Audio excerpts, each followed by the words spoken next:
News and views right here on Salam Media, and we are now going to be talking about a very, very important situation developing here in South Africa regarding home affairs. And we understand that the Department of Home Affairs Minister Aaron Motsoaledi has accused the United States non-governmental organization, the Lifeline Foundation, of using the legal system to undermine South Africa's sovereignty. And this is in regards to 22 Afghans who were initially denied access into the country after they requested to be granted asylum. A very good morning to you, Minister. Welcome to the program. Good morning, Jude. Good morning to the listeners. Okay, so I understand this matter went to court yesterday. Where do we stand on the situation? And let's understand why South Africa has denied these 22 people access into our country as asylum seekers. Well, I think you need to get the background to this story because it doesn't just start now. It started long ago, and without that background, you won't understand our position. Mm-hmm. Back in 2021, you remember that Americans decided out of Afghanistan after having occupied that country for 20 years and have taken over from the Taliban as such. Now, the Americans said what about Afghan missionaries who were serving the American government for that 20 years. But now that the Americans have moved out, those Afghan missionaries may be victimized, and they think they must take them to the States and give them permanent residency there, something that we thought was very, very good. That was in August 2021. In September, we received a letter from a lawyer practicing in South Africa who is said to have studied in the U.S., telling us that she is representing an American NGO and informing us, not asking us, informing us that there is two train loads of Afghan nationals at Kabul airport in Pakistan, and they are heading to South Africa as brought by that American NGO, and they are going to be here and seemingly en route to the United States, but they will be here while they are being vetted, and the NGO will pay for everything and all that. We of course, took offense and refused. Why are we becoming a halfway station towards people who are bound for the U.S.? And the U.S. is worried that they've not fully vetted them to enter the U.S. So is our country a dumping ground for people who need to be vetted? And so we refused. And the matter ended there. And of course, in the letter, we are also being lectured about our international obligations, which we know very well. So we took offense and refused. Now you fast forward 2022, 15th of February. Our officials at Big Brother Post in Musina received a letter from another group of lawyers, a huge firm of lawyers practicing at Melrose Arch in Johannesburg, who told us that they represent their clients, who is a group of 22. They don't mention the nationality. They don't mention where they come from. They don't mention their names. They just 22 people still arrive there at the border. We are requesting you to prepare for their entry in South Africa by issuing them Section 23 permits. Permits in terms of the Section 23 of the Immigration Act to enter South Africa and apply for asylum. Of course, we are surprised because that's not how people get asylum in a country. That's not how it happens. So we're still surprised. Indeed, a bus arrived at Beit Bridge carrying 25 people. 3 of them were American missionaries, and they alighted the bus. One of them, a lady, alighted the bus, went into the building and said, "We are applying for asylum." When they asked him for who, she said, "Look, we've got 22 Afghan nationals." That's when we realized these are the people that the lawyers were talking about. And they came out, one of them came out of the bus, produced a passport, an Afghan passport. But that passport shows that they've been in Zimbabwe already for 30 days. And they've got Zimbabwean visas to be in Zimbabwe. We had to, of course, attend to the Zimbabwean authorities and ask them. They said, no, these are holiday makers. They came to Zimbabwe on holiday, and we give them visas on arrival. There are countries that issue a visa on arrival. So we realized this story about asylum is it's very vague. So we never allowed them to come in. That was Friday last week. Minister, what is our concern in South Africa? Is it because they from Afghanistan? Is that the fear of perhaps Taliban connections, or fearing that if these people are granted asylum in South Africa, there's a huge possibility that maybe they will be targeted by the Taliban, and more people would come into the country and create a problem for us? Is that what we're thinking about?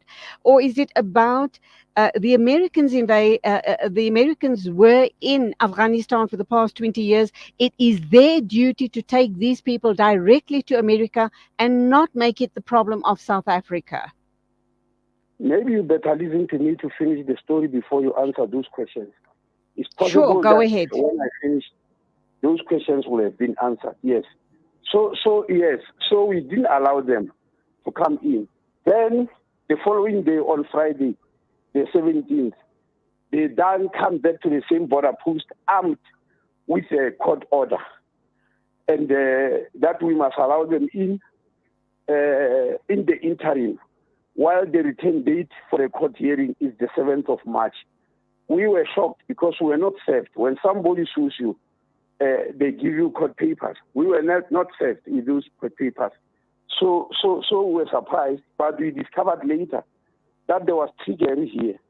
The court papers, the hearing was in court here in Pretoria, but the court papers were served to a very junior official at Bay Bridge border post via an email. And because he's not an office-bound person, he's a supervisor of the border post. He moves around. He discovered after 4 hours that he has got an email. By the time he contacted us, the court case was over and we were not represented. And the ruling was that we allow them in, and the court will come and hear the issue on the 7th of March. Fortunately, the judge also wrote there that he's giving us 24 hours as Republic of South Africa. It's the Department of Home Affairs. He's giving us 24 hours to come and anticipate that date of the 7th of March. And the court said on that Saturday. Now, when they went to court, they produced a document written in Arabic, which they say, I don't know, remember whether they say it's a warrant, arrest warrant or a death warrant from the Taliban to these particular individuals. And in court on Saturday, they mentioned that the people were in Pakistan and the Taliban came and attacked them there in Pakistan. And of course, you asked me a question about that. Of course, we are afraid. It's true that Taliban is actively pursuing people when they go to other countries. Why do you think South Africa has got the power over the Taliban, which even Americans cannot be able to withstand? So, what's the current position? Where are these people currently as you and I speak now? And what's the move forward as regards the decision by Home Affairs? As I said, the court on Friday, on issuing this interim order, said they are giving us 24 hours to anticipate the 7th of March. And that was done on Saturday. There was a court hearing on Saturday where a second judge agreed with us that we should not implement that order. What she would rather do is to bring forth the day of the 7th of March to the 20th of February, which, as you know, was yesterday. And indeed, there was a hearing here in Pretoria, a full hearing which was supposed to take place on the 7th of March to hear this story, and the judge reserved judgment. And Has in the the judge? meantime, you ask the question, where are they? We intend them to Harare, but we now understand they've left Zimbabwe. They are in Zambia, where they also applied for visitors' visas. Okay, surely because this has now started, there's this situation of asylum seekers. Are you prepared for some more events like this in the future, that more and more people from Afghanistan and other countries would come via Beit Bridge and try and get into our country? And how do we mitigate these situations? Well, people do come all the time to apply for asylum, Julie. They do. Mm. And we are guided. When people apply for asylum, we are guided by the United Nations Convention of 1951, the Organization of African Unity Convention, which is now AU, of 1967, and the UN Protocol of 1969. The OAU one is 1969, and the UN Protocol is in 1967, and our own domestication of those conventions into the Refugee Act of 1998. They guide us very clearly. So every day is part of what the work that Home Affairs is doing. As to people arriving at the borders, you are aware that one of our weaknesses was that our borders were not managed. Absolutely. So eventually, after 10 years of wrangling, Parliament eventually passed the Border Management Authority Act. We have now established a Border Management Authority, which is headed by a commissioner who is at the same level and status as the Commissioner of Police, but his area of operation is only around the borders. And in July last year, we hired the first cohort of 200 border guards who are working under the commissioner. And we are envisaging to hire another 400, perhaps by April, depending on what Treasury says. So we are managing our borders effectively. And on the 1st of April, the Border Management Authority is going to be a standalone, what they call 3A entity under the Public Finance Management Act. In other words, it's going to be an entity that manages the borders away from the Department of Home Affairs. Because at the moment, they are still reporting to a Home Affairs Department as a branch, but it's going to move away and be a standalone entity. Any one of you who want to know how the borders are managed will have to go to that commissioner and ask them what they are doing. So basically, that's the new thing we're doing to manage borders. And hopefully that will be effective. We do know that here in South Africa, we suffer from a very, very serious problem of large numbers of illegal immigrants. So hopefully that will mitigate that situation. My final question on the issue around the Afghani asylum seekers, have we denied them entry into the country because we believe that they may bring with them the threat of Taliban infiltrating our country, or is it because we believe forthrightly that they are the problem of the Americans fair and square, and they should have gone directly from Pakistan to America and not via Africa or South Africa? All those issues. The question is, are they really refugees? In the true sense of how we understand the refugee is, Julie, when people come to our borders as refugees, in terms of all the conventions I've said, number one, they are not preceded by a letter from a big law firm, telling us what to do and what not to do. That doesn't happen. Secondly, they are never brought about by an NGO from another country, in this case the US, who seems to be forcing you that you take these people or else. If you read those letters from the lawyers, you feel that this is an instruction from somebody who thinks they are big in America. And Julie, I've also posed the question to you. If it is true that the Taliban is looking for these people and attacking them, isn't the US the biggest power on earth that can manage that situation? Can we in South Africa manage it? Can we protect the citizens of this country against the Taliban if the Taliban decide to come for them, if it's true that they are really in danger from the Taliban? Surely it's not. The US is the one who moved to Afghanistan.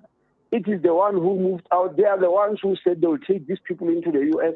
Why don't they do so? Why then are clandestine means found to put them into South Africa when the US publicly said they are going to take these people to the US and give them permanent residence? Why can't they do so? Obviously, when the Taliban moves, they will have a power and a mighty force to defend the US. I don't think we have fought. We are now struggling as South Africa to defend Cabo Delgado in Mozambique. What if the Absolutely. war, that type of attack comes right here on our soil? For what, to what end? What will be the reason we give to members of the public when they are caught in a crossfire of this? What do I tell a person like you about Absolutely. why we allow this type of situation? Of course. Okay, so as you and I speak now and close this discussion, is the matter now closed? You don't believe that you're going to be getting future correspondence from this organization, this NGO, or lawyers requesting once again entry, maybe not for those people, but another batch of Afghani people? Are we as South Africa saying, definitely not. We're not taking Afghani refugees or asylum seekers in our country because we don't have the capacity, we don't have the coping mechanisms, and we do have enough issues in our own country to contend with. Well, we are not necessarily saying so. Firstly, the matter is not closed because, as I told you, there was a food court case yesterday. The judges have judgment. We still have to hear what the judge says. Okay. So we can't say the matter is over. The second part of your question, Julia, you are asking about asylum. I have already responded to you. That South Africa take asylum seekers from all over the world, by the way. They are here, and I'm sure you know that. Yes. But the manner in which it's arranged and the manner in which they are assessed is different from what we're being forced to do. Asylum seekers come here as individuals, and each individual is assessed on their own merit, and the assessment is carried on in terms of the United Nations conventions and the Immigration Act of 1998, whether a person really deserves asylum or not. When our officials decline to give them asylum, there is a statutory body called RASA, Refugee Appeal Society of South Africa, where they appeal as individuals again, and the Refugee Appeals Authority assesses them. That is the procedure and the process of allowing for refugees and asylum seekers in South Africa. The process does not follow what I've just described to you since 2021. So obviously it's very suspicious, and South Africa needs to be very cautious before they allow such supposed asylum seekers to come into the country. Obviously, as you've indicated, the matter is not closed. We're going to have to hear what follows this situation. And we will then also follow up with future discussions with you. We will be following the story very closely. We thank you indeed, Minister Aaron Motsoaledi, Minister of Home Affairs, for making time for us here on Salam Media and clarifying all of those issues, which has created a bit of consternation and concern here in South Africa. Thank you, sir, for your time. God bless and go well. Thank you very well. Thank you. Okay, it is exactly 9:30 a.m. and I'm kind of wondering, as I was discussing this matter with the minister, is what is the backstory here? There has to be another backstory. Obviously, I couldn't pose the question to him because even if he does have more in-depth information, he's not going to share it with me. But I'm kind of wondering, what is the backstory here? What exactly is going down? Is it about the Taliban? Is it about the threat of ISIS in Cabo Delgado? Is it a joint threat that we as South Africa need to guard against? I don't know. Maybe some of those bright minds that are out there that follow these issues rather in depth can give us a call and share more with us on the air. And I'd love to hear from you. Maybe we can have an in-depth discussion on this tomorrow, inshallah. 9:31, we need to move on. Lots more to cover on the show this morning, so please do stay with us.